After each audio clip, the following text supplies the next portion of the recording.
A middle schooler will now have a drug charge in his school record, really forever, for snorting Smarties. According to the school, the candy violates their, quote, drug and alcohol policy.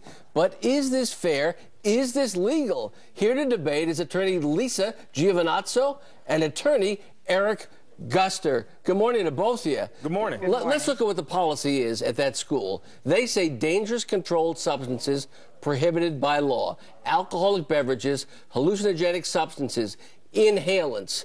So, is this child getting in trouble for no reason and going to have a stain on its record forever, Lisa? Yes, that's exactly it. It's a ridiculous charge. Obviously, you can't be charged with possession of drugs if there are no drugs. And a school can't unilaterally just change the law. I mean, this is a Smartie. It's a piece of candy, and it's not illegal.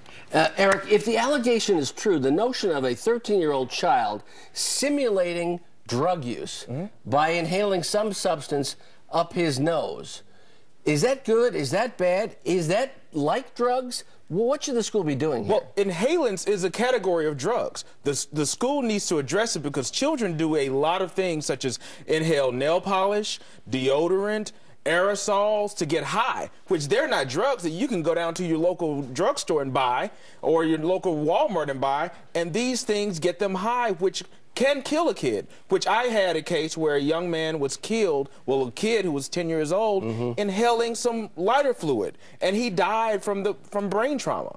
Lisa, there's no evidence that inhaling candy up your nose is not harmful. I mean, I can't see that it's good for your body to be inhaling that. So, what signal should be sent by the school? If it's not drugs, should the school be punishing that child in some way for that kind of policy? Well, I think they did. I think the school did punish the child. They suspended him. Right. I also think that the school has an obligation to present the truth to the child, and it's not a drug, and they're charging them with a drug. They're putting him on the record for possession of drugs, which I wouldn't want my child to be treated that way. The other thing that this school did, which I think is the other side of this coin, and if it was my child, I would certainly be seeking legal action against the school and a civil action for defamation of character and intentional infliction of emotional distress. The school publicly, with knowledge, charged this child with possession of a drug. They know it's false. That's defamation. And then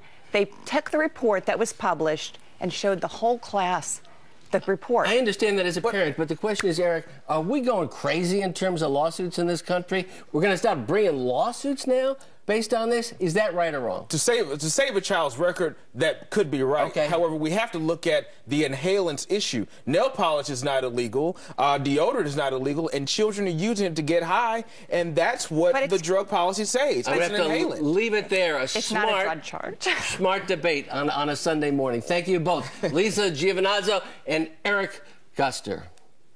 Coming up,